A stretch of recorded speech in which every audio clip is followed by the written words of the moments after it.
সুপ্রিয় দর্শক, আসসালামু আলাইকুম। এন মোহাম্মদ নিবেদিত রোড টু ভোট অনুষ্ঠানে আপনাদের সবাইকে স্বাগত জানাচ্ছি। আমি সিকান্দার রেমান। এই মুহূর্তে আমি রয়েছি গাজীপুর 1 নির্বাচনী আসনে। গাজীপুরের কালিয়াকৈর, বাসন, কোনাবাড়ি এবং কাশিমপুর যে থানা, এই থানা এলাকা নিয়ে গঠিত এই সংসদীয় আসন। এই আসনে জমজমাট ভোটের লড়াই হচ্ছে। আমাদের সঙ্গে এই মুহূর্তে 3 জন প্রতিদ্বন্দ্বী প্রার্থী এসে উপস্থিত হয়েছেন। আমি পরিচয় করিয়ে দিচ্ছি। আমার বাদিকে রয়েছেন SM শফিকুল ইসলাম, যিনি লাঙ্গল প্রতীক নিয়ে জাতীয় পার্টির প্রার্থী প্রতিদ্বন্দ্বিতা করছেন।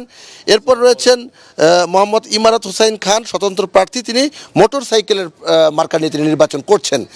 এরপর রয়েছেন মোহাম্মদ শাহ আলম বকশি, যিনি বাংলাদেশ জামাত ইসলামীর প্রার্থী, দাঁড়িপাল্লা প্রতীক নিয়ে তিনি প্রতিদ্বন্দ্বিতা করছেন। আপনাদের 3 জনকেই আজকের এই অনুষ্ঠানে স্বাগত জানাচ্ছি। একই সঙ্গে আমাদের সঙ্গে যুক্ত আছেন এলাকার সাধারণ ভোটাররাও। আমরা অনুষ্ঠানের শুরুতেই আমাদের গাজীপুর প্রতিনিধি মীর ফারুক, তার কাছে যেতে চাই। তার কাছ থেকে জানতে চাই গাজীপুরের যে 5টি সংসদীয় আসন, সে আসনগুলোর নির্বাচনের হাল হাকিকত কী।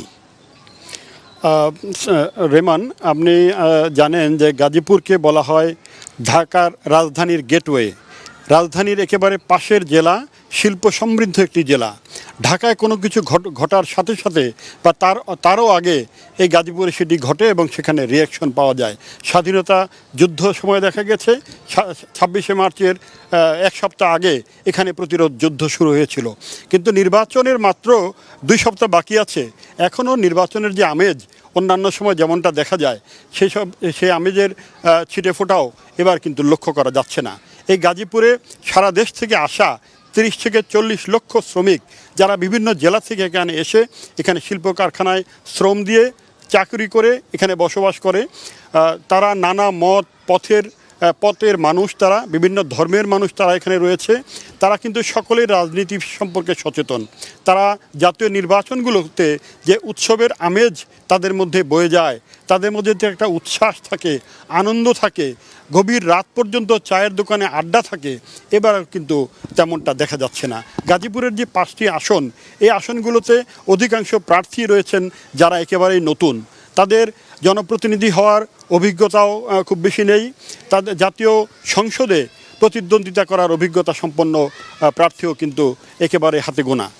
এবারে কেন এই আমেজটি তৈরি হচ্ছে না, এটা আমাদের এখানে যারা প্রার্থী রয়েছেন তারা ভালো বলতে পারবেন। কেন ভোটারদের মধ্যে আগ্রহ নেই?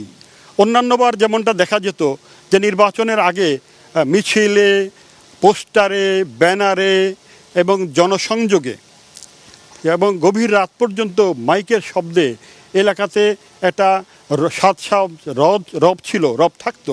এবারে সে তেমনটা দেখা যাচ্ছে না। গত 15 বছর নির্বাচন, প্রশ্নবিদ্ধ নির্বাচন হয়েছে, কয়েকটি নির্বাচন। সেসব নির্বাচনে যারা প্রার্থী ছিলেন, যারা কর্মী ছিলেন, তারা এলাকায় নেই। তো এবারে যারা নির্বাচনে প্রতিদ্বন্দ্বিতা করছেন তারা একেবারেই নতুন। তাদের মধ্যে উৎসবের আমেজটি কেন, কখন আসবে, কেন আসছে না, এটি অবশ্য আমি জানি না। তাদের মধ্যেই তারা এটা হয়তো বলতে পারবেন।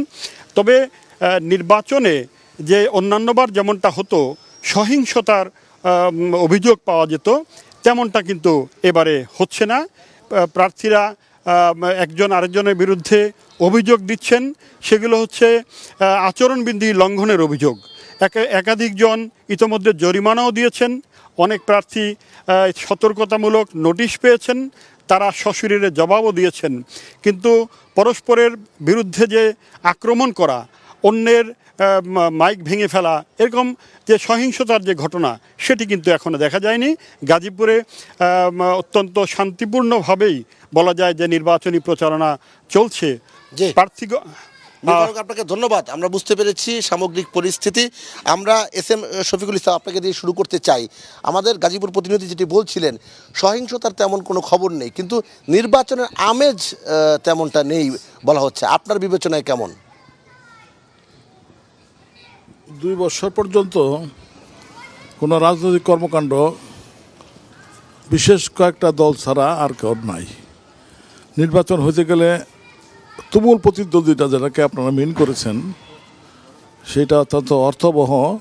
কিন্তু তার আগে এই প্রশ্নের উত্তর দেওয়ার আগে আপনাকে একটা ধন্যবাদ দিতে চাই যে বাংলা ভিশন যে আয়োজনটা করেছে, আমাদের সব ক্যান্ডিডেটকে একত্রিত করে এবং জনগণের সম্মুখে উপস্থিত করার জন্য। এটা নির্বাচনে এই তুমুল প্রতিদ্বন্দ্বিতা হোক বা প্রতিদ্বন্দ্বিতা হোক অথবা একটা উৎসাহজনক ইলেকশন হোক, সেটার জন্য একটা জরুরি বিষয় ছিল। এই জন্য আমি বাংলা ভিশনকে, আপনাদেরকে আর যারা অ্যারেঞ্জমেন্ট করেছেন তাদেরকে আমি ধন্যবাদ জানাই। এখন আরও 10-12 দিন বাকি আছে ইলেকশনের। ইলেকশনটা হওয়ার জন্য যতটুকু পরিবেশ হওয়া দরকার এই কয়দিনের মধ্যে এটা হবে ইনশাআল্লাহ। সব জায়গায় কী হবে আমি জানি না, তবে গাজীপুরের 5 সিটে হবে। কারণ আমাদের কালীগঞ্জের যে ক্যান্ডিডেট উনি বিসিএস ক্যাডারের লোক ছিলেন এবং ডাক্তার এবং সিনিয়র একজন ডাক্তার। তারপরে টঙ্গীতে যে ক্যান্ডিডেট 2 নম্বরে, তিনি একজন অ্যাডভোকেট ব্যবসায়ী, নূতন যদিও কিন্তু উল্লেখযোগ্য একটা ব্যক্তিত্ব সম্পন্ন লোক। সেখানে যারা ক্যান্ডিডেট হয়েছে তাদের সাথে সমান সমানে অবস্থান হয়ে যাবে। শ্রীপুরেও তাই। আর কাপাসিয়াতে আমাদের একজন শিক্ষক ক্যান্ডিডেট, উনিও কোন অংশে জাতীয় পার্টির, মানে আপনি জাতীয় পার্টির কথা বলছেন? জাতীয় পার্টির কথা জি। বলছি। ইমারত হোসেন খান, আমি আমার ব্যাপারটা একটু শেষ করে দিই। আমি এখানে নির্বাচনে দাঁড়িয়েছি। এইখানে যারা দাঁড়িয়েছে তারা সকলে উল্লেখযোগ্য ব্যক্তিত্ব। তারা নির্বাচনকে যেভাবে জমায় নিচ্ছে গত 2 বছরে, আমার কিন্তু মাত্র আজকে 7 দিন। আপনারা একটু অপেক্ষা করেন, ইনশাআল্লাহ আমি তাদের সহযোগিতা পাচ্ছি, তারাও আমার সহযোগিতা ইনশাআল্লাহ যদি মনে করে পাবে। এবং এখানে নির্বাচন অত্যন্ত অর্থপূর্ণ, মানুষের জন্য দৃষ্টিনন্দন হবে।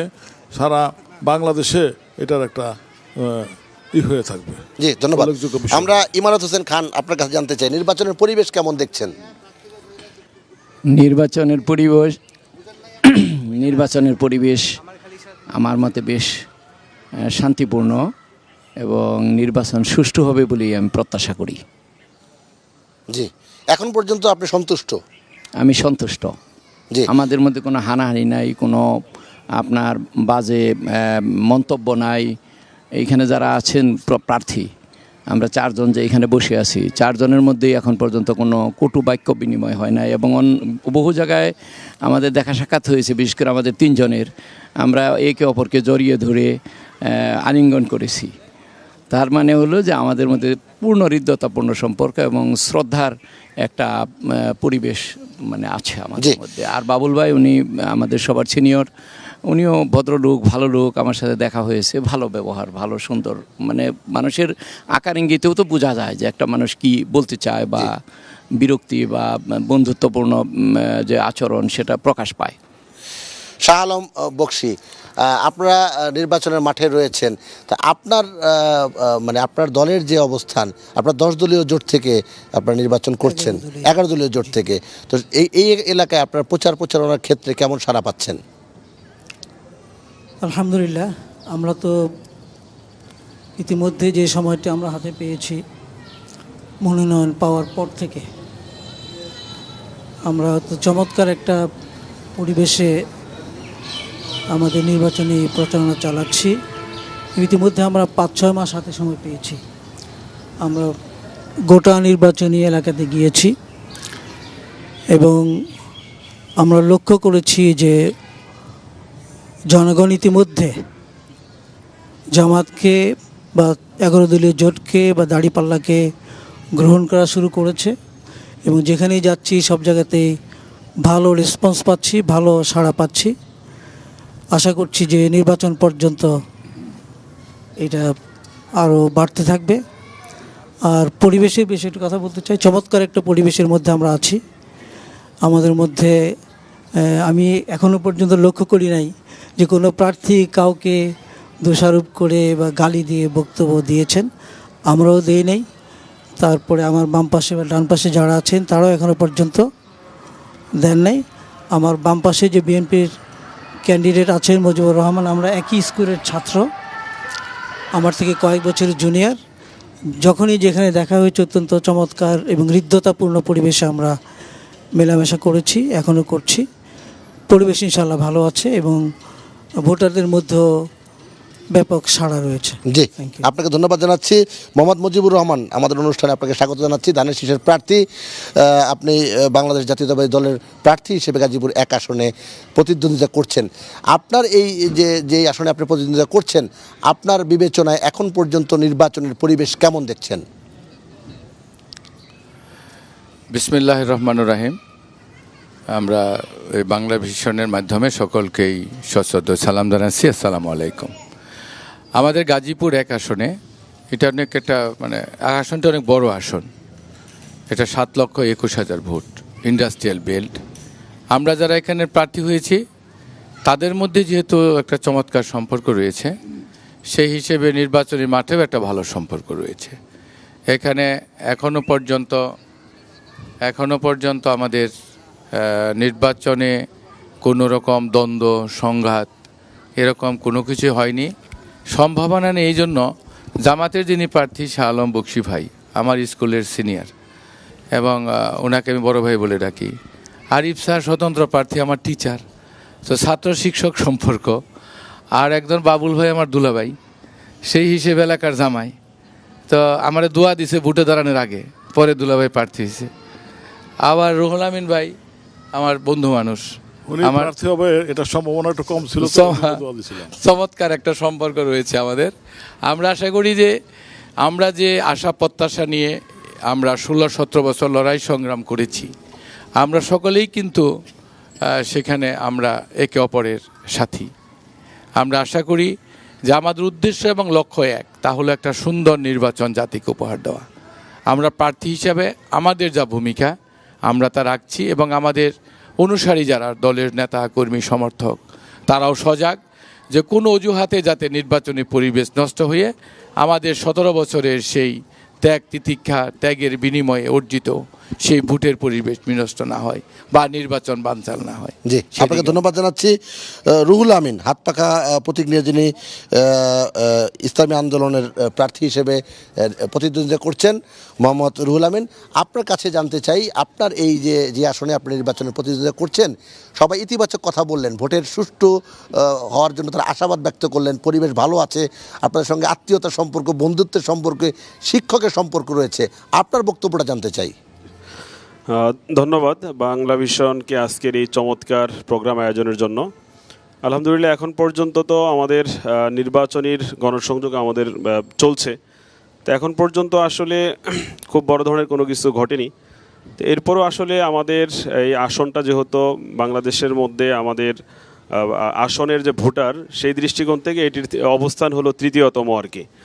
তো মৌলিক বিষয় হলো আমরা যারা প্রতিদ্বন্দ্বিতা করছি, তো আমরা যদি আমাদের কর্মীদেরকে যদি নিয়ন্ত্রণ যদি করতে পারি এবং কর্মীদেরকে যদি সঠিকভাবে গাইডলাইন যদি করতে পারি, তাহলে আশা করি যে বহুল প্রতীক্ষিত আমাদের যে নির্বাচন, এই নির্বাচনটা আশা করছি আমরা নির্বিঘ্নে হয়তো বা চলবে আর কি। এবং এখানে আমাদের কর্মীদেরও যেরকম গুরুত্বপূর্ণ ভূমিকা পালন করতে হবে নির্বাচনটা নির্বিঘ্ন করার জন্য, পাশাপাশি আমরা যারা প্রতিদ্বন্দ্বী যারা প্রার্থী রয়েছি, আমাদের পারস্পরিক যদি সৌহার্দ্যপূর্ণ সম্পর্ক যদি থাকে, আমাদের কর্মীদেরকে যদি আমরা যদি সঠিকভাবে যদি গাইডলাইন করে যদি নিয়ন্ত্রণ যদি করতে পারি, তাহলে আশা করা যায় যে মানুষের যে বহুল কাঙ্ক্ষিত যে নির্বাচন আসছে, তারা উৎসবমুখর পরিবেশের মাধ্যমেই ইনশাআল্লাহ আমাদের সুন্দরভাবে নির্বাচনটা সম্পন্ন হবে। জি, আপনাকে ধন্যবাদ জানাচ্ছি। আমাদের সৌভাগ্য যে আজকে আমাদের এই আলোচনায় বিএনপি, জামাত, জাতীয় পার্টি, ইসলামী আন্দোলন এবং স্বতন্ত্র মোট 5 জন প্রার্থীকে আমরা পেয়েছি। এখানে ভোটাররা রয়েছেন, নতুন প্রজন্মের ভোটাররা রয়েছেন, অনেক বয়োবৃদ্ধ মানুষ রয়েছে। আমরা তাদের কাছ থেকে এখন প্রশ্ন নেব। আপনারা নাম বলে প্রশ্ন করবেন। কে প্রশ্ন করতে চান? জি, প্রথম প্রশ্নটা আপনি করুন। আপনার কাছে মাইক্রোফোন পৌঁছে দেওয়া হচ্ছে। আপনি আপনার নাম বলে পরিচয় দিয়ে প্রশ্নটা করুন। আসসালামু আলাইকুম, আমার নাম মোহাম্মদ শরীফুল ইসলাম। আমি গাজীপুর মহানগর জাতীয় পার্টির আহ্বায়ক। এখানে উপস্থিত যে 5 জন প্রার্থী আমাদের গাজীপুর 1 আসনে রয়েছেন, তারা অত্যন্ত দক্ষ এবং যোগ্য ব্যক্তি বলে আমি মনে করি। তাদের 5 জনের কাছে আমার একটি প্রশ্ন। আপনারা এখান থেকে আমরা জনগণ একজনকেই বেছে নেব সবাই, কিন্তু কথা হচ্ছে এই 5 জন প্রার্থী আপনাদের মধ্য থেকে যে একজন নির্বাচিত হবেন, তিনি কি এই 5 জন সবাইকে নিয়ে একসাথে কি এই গাজীপুরের উন্নয়নে, গাজীপুরের মানুষের যত সমস্যা রয়েছে সেই সমস্যাগুলো সমাধানের জন্য সবাই কি একসাথে কাজ করবেন কিনা, এটি আমার প্রশ্ন। সবাইকে ধন্যবাদ। জাতীয় পার্টির উনি একটা পদে রয়েছে, সুতরাং আমরা মনে করি জাতীয় পার্টির যিনি আছেন আপনি ছাড়া বাকি 4 জন এখানে উত্তরটা দেখ। জি, ইসলামী আন্দোলনের আমাদের রুহুল আমিন ভাই। জি, আলহামদুলিল্লাহ, আসলে যে কোনো জায়গার উন্নয়ন, দেশের উন্নয়ন, এই আসনের উন্নয়ন, এটা আসলে একক কোনো ব্যক্তির পক্ষে সেটা কিন্তু কঠিন। তো আমরা আশা করি আমাদের যারা আমরা প্রতিদ্বন্দ্বিতা করছি, যিনি নির্বাচিত হবেন এই আসনটা কিন্তু আমাদের, এই আসনেই কিন্তু আমাদের বেড়ে ওঠা, এখানে আমাদের বড় হওয়া, এবং এই আসনেই কিন্তু এখানে কিন্তু আমাদের থাকতে হবে। তো এই আসনকে যদি আমরা সুন্দর করতে চাই, একটি কল্যাণ করা আসন হিসেবে গড়ে তুলতে চাই, তাহলে সবারই আমাদের ঐক্যবদ্ধ প্রচেষ্টা লাগবে। আমাদের প্রার্থী যারা থাকবে তাদেরও যেরকম সার্বিক সহযোগিতা লাগবে, পাশাপাশি আমাদের যারা ভোটার ভাই যারা রয়েছে, সম্মানিত ভোটার ভাই, এবং সে যে দলেরই সাপোর্টার হন না কেন, সবারই আমি আশা করি যে ঐক্যবদ্ধ প্রয়াসের মাধ্যমেই আমাদের এই গাজীপুর এই এক আসনের উন্নয়ন করা জি, সম্ভব। মুজিবুর রহমান। এই প্রশ্নটা যিনি করেছেন এই প্রশ্নটা খুবই গুরুত্বপূর্ণ।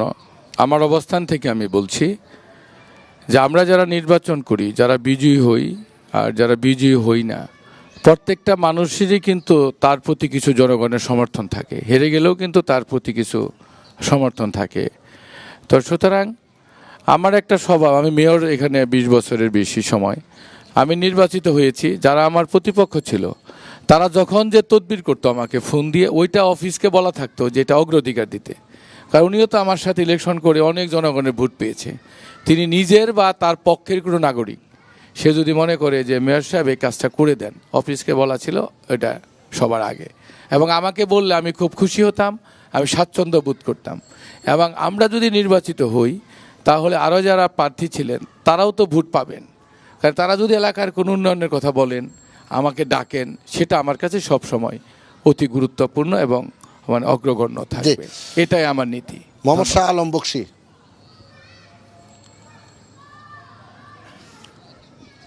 এটাই স্বাভাবিক যে অনেক প্রার্থীর মধ্যে একজন নির্বাচিত হবেন।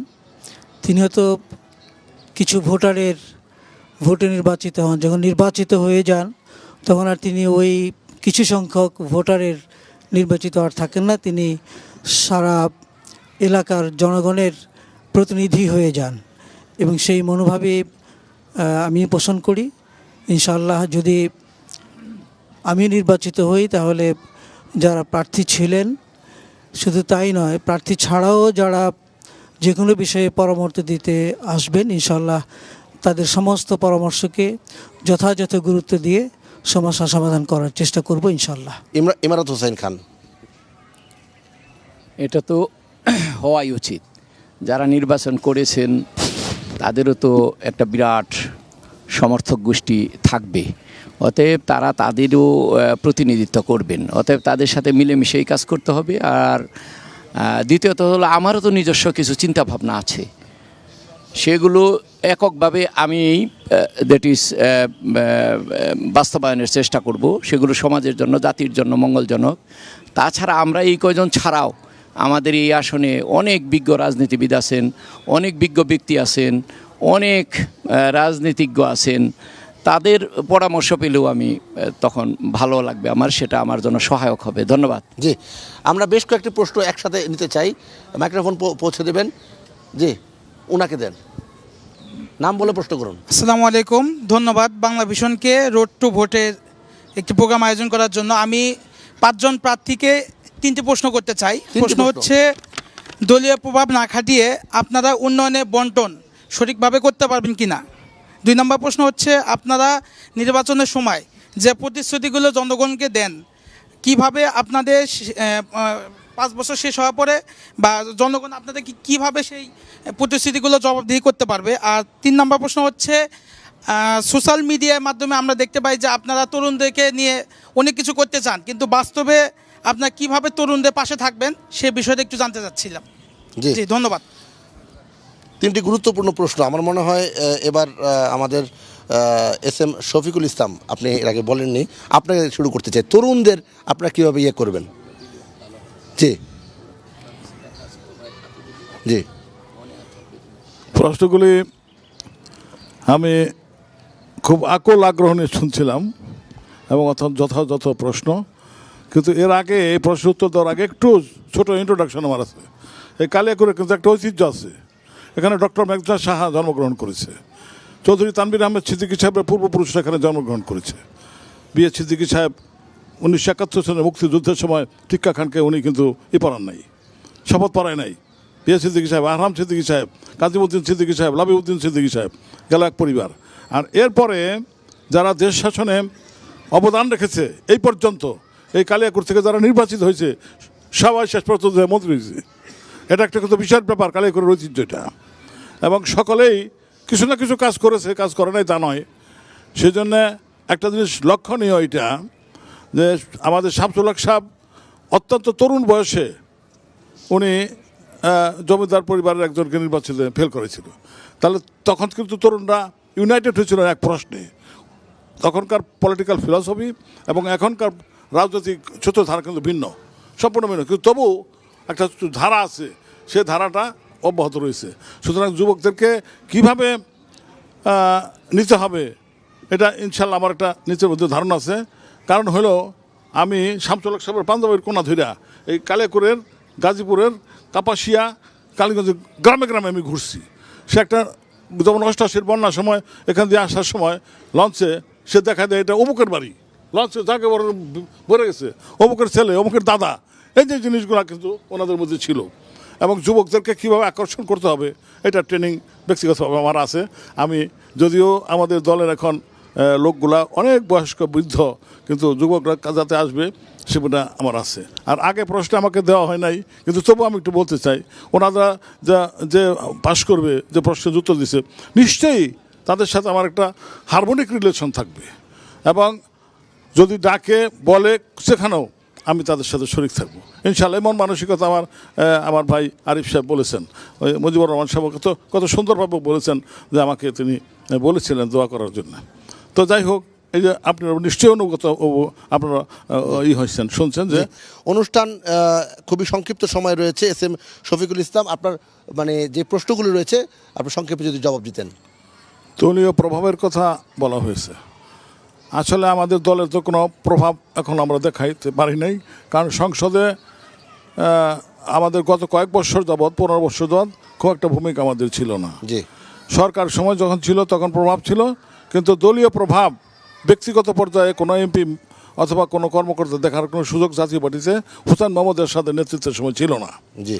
আর এখন যে পজিশনটা, এই পর্যন্ত দেখেন জাতীয় পার্টির সমর্থন ছাড়া সরকার গঠন কেউ করতে পারে নাই। এখন যারা নির্বাচিত হবে, সরকারি দলে যারা হয়, তারা দলীয় প্রভাবটা বেশি করে। আমরা এই ব্যাপারে বলতে পারি, যদি সরকার গঠনে আমাদের কোনো ভূমিকা থাকে তাহলে আমরা দলীয় প্রভাব করব না, করবেন না। জি, ইমারত হোসেন খান। মানে বিশেষ কোনো দলের দিকে ঝুঁকে পড়বেন কিনা, আমি তো স্বতন্ত্রই নির্বাচন করছি, তারপরেও প্রত্যেক মানুষের ভিতরে একটা রাজনীতি থাকে। সেটা যেটা সৎ রাজনীতি, সুন্দর রাজনীতি, সেটা সবসময়ই গ্রহণযোগ্য হবে। সেটা কোন দল থেকে এসেছে, কোন মত থেকে এসেছে, এবং সেটা আমাদের দেশের মানুষের যে ধর্ম, কালচার এবং পছন্দ, এগুলো এর সাথে জড়িত থাকে। অতএব যেটা ভালো, চিরায়ত, সুন্দর, সেটার পক্ষ নিয়ে আমি কথা বলবো। জি, শাহ আলম বকশী। জি, প্রথম প্রশ্ন হচ্ছে দলীয় প্রভাবমুক্ত থেকে দায়িত্ব পালন করতে পারবো কিনা। ইনশাআল্লাহ আমি নির্বাচিত হলে পরে দলের পরামর্শ তো থাকবেই, কিন্তু যেটা জনগণের জন্য সবচাইতে বেশি গ্রহণযোগ্য, জনগণের জন্য যেটা উপকারী, সেটাকে সামনে রেখে ইনশাআল্লাহ আমি আমার দায়িত্ব পালন করার চেষ্টা করব। এবং এ বিষয়ে যদি সেটা দলের মতামতের বিপক্ষেও যায়, আমি চেষ্টা করব ইনশাআল্লাহ। আমি কথা দিচ্ছি যে জনগণের স্বার্থে যে সিদ্ধান্ত নেওয়া প্রয়োজন, সেই সিদ্ধান্ত ইনশাআল্লাহ আমি বাস্তবায়ন করব। দ্বিতীয় যে প্রশ্ন, প্রতিশ্রুতি বাস্তবায়নের বিষয়ে, যে প্রতিশ্রুতিগুলি আমরা দিয়েছি, সেই প্রতিশ্রুতিগুলো ইনশাআল্লাহ আমি বাস্তবায়নে দৃঢ় প্রতিজ্ঞ থাকব। তৃতীয় যে প্রশ্নটি ছিল যুবকদের বিষয়ে প্রশ্ন ছিল, এই বিষয়ে আমাদের সুস্পষ্ট ইশতেহার অথবা নীতিমালা গ্রহণ করেছে। একটু বলতে চাই যে আপনারা জানেন যে জামায়াত কয়েকদিন আগেই পলিসি সামিট 2026 অনুষ্ঠান করলো। সেইখানে অত্যন্ত গুরুত্বপূর্ণ কিছু বিষয়ে জামাতের কিছু সিদ্ধান্ত আসছে। সেগুলোতে সেই পলিসি সামিটে 30টি দেশের রাষ্ট্রদূতরা ছিলেন, দেশের বিশেষজ্ঞ পর্যায়ের লোকেরা ছিলেন। সেখানে একটি অনুষ্ঠানে আমিও প্যানেলিস্ট হিসাবে উপস্থিত ছিলাম। যুবকদের উন্নয়নের বিষয়ে সেখানে অত্যন্ত চমৎকার কিছু পরামর্শ আসছে, ইনশাল্লাহ সেগুলো আমরা করার চেষ্টা করব। জি, ধন্যবাদ জানাচ্ছি। আমরা এখন যেতে চাই মুজিবুর রহমান। মুজিবুর রহমান, আপনার কাছে একই প্রশ্ন, তিনটি যে প্রশ্ন, খুব সংক্ষেপে যদি বলেন, দলীয় প্রভাব মুক্ত থেকে কাজ করতে পারবেন কিনা? আসলে দলীয় প্রভাবমুক্ত থেকে কাজ করাটা তো এটা স্ববিরোধী, কারণ আমি তো একটা দল করি, দল আমাকে এখানে মনোনয়ন দিয়েছে, আমার দলের কিছু কর্মসূচি রয়েছে, যেমন আমাদের দলের চেয়ারম্যান মহোদয় জনাব তারেক রহমান রাষ্ট্র কাঠামো মেরামতের 31 দফা ঘোষণা করেছে।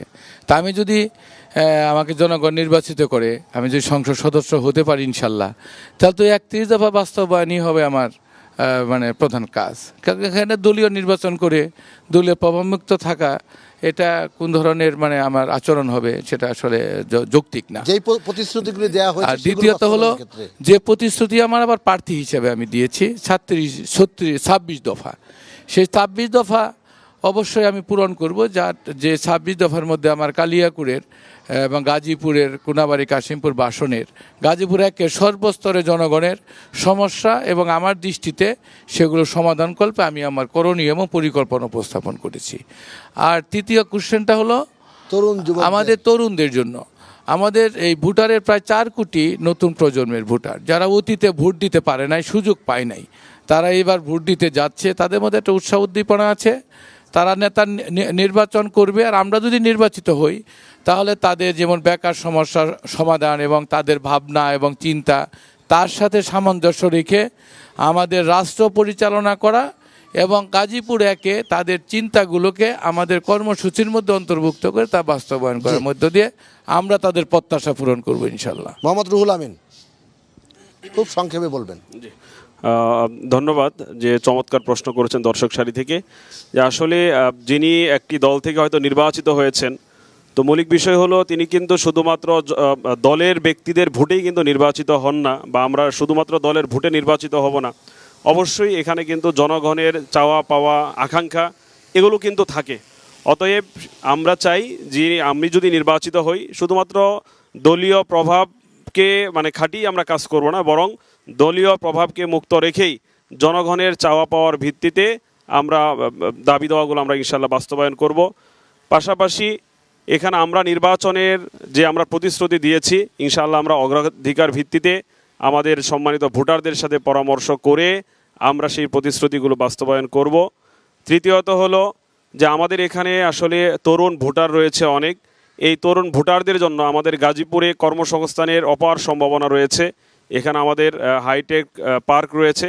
তা আমরা যদি চেষ্টা করি এখানে বড় বড় ইন্ডাস্ট্রি করে অবশ্যই তরুণদের কাঙ্ক্ষিত কর্মসংস্থানের কারণে ব্যবস্থা করা সম্ভব আমাদের। ধন্যবাদ জানাচ্ছি। জাতীয় পার্টির প্রার্থী SM শফিকুল ইসলামের কাছে প্রশ্ন রয়েছে কারো? SM শফিকুল ইসলামের কাছে কারো প্রশ্ন আছে? জাতীয় পার্টির প্রার্থী, জি, এই জাতীয় পার্টির, হ্যাঁ, জাতীয় পার্টির প্রার্থীর কাছে শিক্ষক প্রতিনিধি SM শফিকুল ইসলাম। আসসালামু আলাইকুম। আমাকে প্রশ্ন করার সুযোগ দেওয়ার জন্য বাংলা ভিশনকে অসংখ্য ধন্যবাদ জানাই। আমি এই 5 জন প্রার্থীর কাছে আমার 5 জন প্রার্থী না, জাতীয় পার্টির প্রার্থীর কাছে আপনার কি প্রশ্ন আছে? জাতীয় পার্টির যিনি প্রার্থী ওনার কাছে প্রশ্ন হলো যে আমার গাজীপুর 1 আসনের কালিয়াকুড় এবং কোনাবাড়ি অঞ্চলের বেশিরভাগ হলো বিল এবং নদ নদী রয়েছে। সেই নদ নদীতে যে শিল্পপতিরা তারা যে শিল্প প্রতিষ্ঠান স্থাপন করে যেই দূষিত পানিটা বিলে এবং নদীতে ফেলছে এবং এতে কৃষি জমি উর্বরতা নষ্ট হচ্ছে এবং কৃষি জমিতে কৃষি চাষ করা যাচ্ছে না, মারাত্মক ক্ষতি হচ্ছে। অর্থাৎ উনি নির্বাচিত হতে পারলে এগুলো সমাধান করবে কিনা, জি, প্রায়োরিটিতে উনি এগিয়ে আসবেন কিনা? এগিয়ে আসবেন কিনা, জি। আপনাকে ধন্যবাদ। আমার যদি একটা উনি আমাকে একটা প্রশ্ন করতেন যে আপনার উদ্দেশ্য কি, আমি কিন্তু এই কথাটা বলতাম। কারণ এই কুড়িপাড়া থেকে শুরু করে একবার বুড়িগঙ্গা পর্যন্ত চুরাক নদী, এর মাঝখান দিয়ে একটা বংশী নদী চলে গেছে।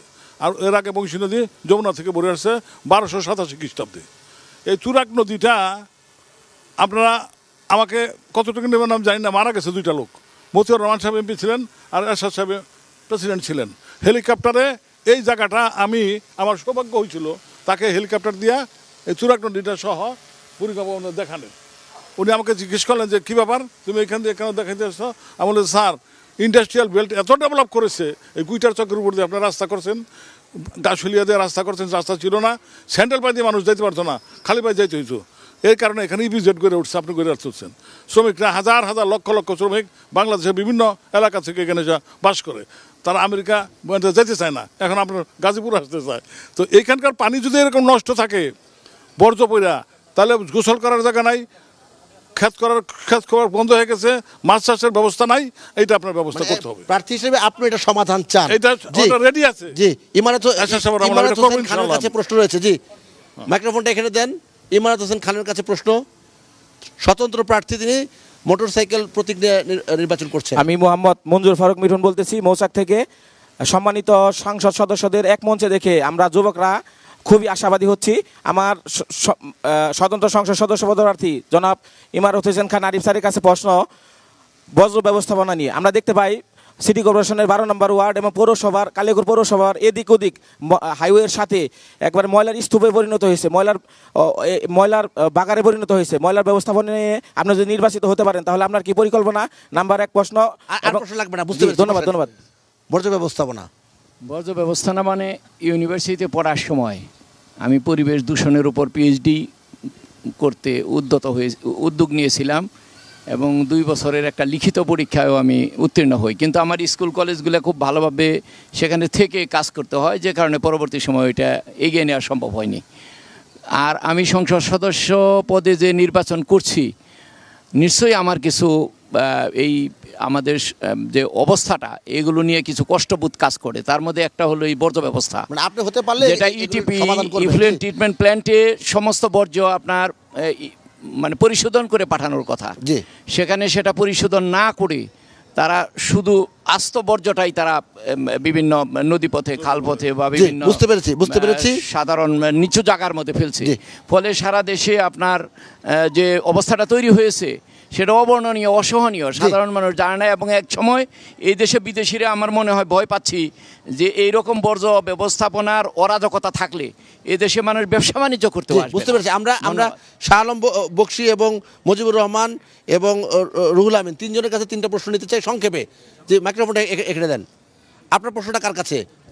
জামাতে প্রার্থীর কাছে। জি, জামাত প্রার্থীর কাছে। কি প্রশ্ন বলেন? ধন্যবাদ বাংলা ভিশনের সুন্দর আয়োজন করার জন্য। আমার জামাতে প্রার্থীর কাছে আমার প্রশ্ন, জামাত থেকে এবং জামাতের মহিলা যারা আছে কর্মীরা, তারা বলতেছে জামাতে দাঁড়িপাল্লা ভোট দিলে জান্নাতে চলে যাবে। এটা কিভাবে সম্ভব? আর আমরা যদি জানি আল্লাহ ছাড়া কেউ বলতে পারে না কে জান্নাতে যাবে। জি, বুঝতে পেরেছি। ধন্যবাদ। এই বিষয়ে স্পেসিফিক জবাব চাই। এই বিষয়ে জামাত এই কথা বলে না। জামাত যেটা বলে সেটা হচ্ছে জামাত জান্নাতের টিকিট বিক্রি করে না, জান্নাতের পথ বা রাস্তা দেখায়। জি, ধন্যবাদ। জি, ধন্যবাদ। বিএনপির যে প্রার্থী রয়েছেন মুজিবুর রহমান, তার কাছে প্রশ্ন। জি, আসসালামু আলাইকুম।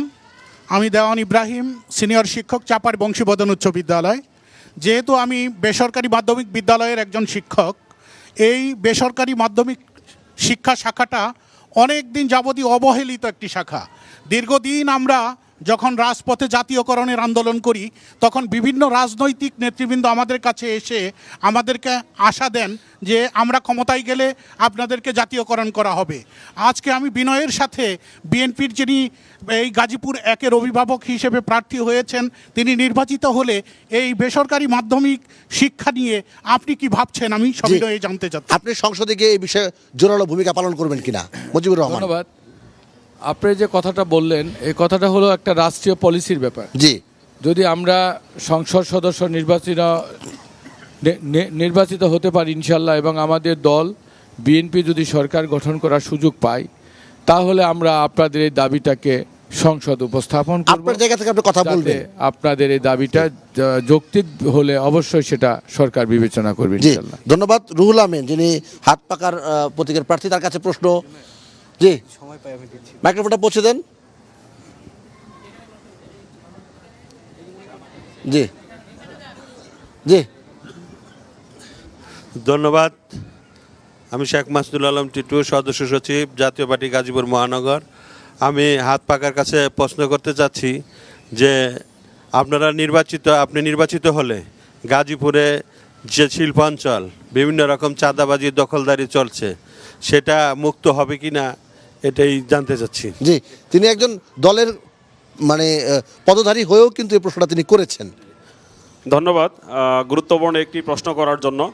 তা আমি যদি গাজীপুরে সংসদ সদস্য নির্বাচিত হতে পারি, আমরা আগেই বলেছি যে আমরা টোটাল আমাদের এই গাজীপুর 1 আসনের যে শিল্পাঞ্চল রয়েছে আমরা টোটালটাকে একটি ইন্ডাস্ট্রিয়াল সেফ জোন হিসেবে ঘোষণা করব। তো ইন্ডাস্ট্রিয়াল সেফ জোন হিসেবে ঘোষণা করলে আশা করি যে এখানে কোনো ধরনের চাঁদাবাজির ইনশাল্লাহ কোনো সুযোগ থাকবে না। এবং চাঁদাবাজি এখানে কারা করবে এটা যেহেতু সবারই আমাদের জানা থাকবে, আমরা আমাদের সর্বাত্মক চেষ্টার মাধ্যমে এবং প্রশাসনের সাথে সমন্বয় করে ইনশাল্লাহ ইন্ডাস্ট্রিয়াল থেকে টোটাল চাঁদাবাজিকে আমরা বন্ধ করব। জি, অসংখ্য ধন্যবাদ জানাচ্ছি SM শফিকুল ইসলাম, ইমারত হোসেন খান, মুজিবুর রহমান, মোহাম্মদ শাহ আলম এবং মোহাম্মদ রুহুল আমিন, আপনাদের 5 জনকে। আপনারা যে সৌহার্দ্যপূর্ণ পরিবেশে বসে একে অপরকে সম্মান রেখে কথা বললেন, এটি সত্যি বাংলাদেশের নির্বাচন ব্যবস্থা একটা অনবদ্য দৃষ্টান্ত। এবং দর্শক সাহিত্যে আপনারা যারা ছিলেন আপনাদেরকে ধন্যবাদ জানাচ্ছি। সুপ্রিয় দর্শক, আপনারা যারা পর্দায় এই অনুষ্ঠানটি দেখছিলেন তাদেরকেও ধন্যবাদ ও কৃতজ্ঞতা জানিয়ে আজকে এখানে শেষ করছি। দেখা হবে আগামীকাল অন্য কোনো জেলায় অন্য কোনো অতিথিদের সাথে নিয়ে। সেই পর্যন্ত সবাই ভালো থাকবেন, সুস্থ থাকবেন। আল্লাহ হাফেজ। ধন্যবাদ।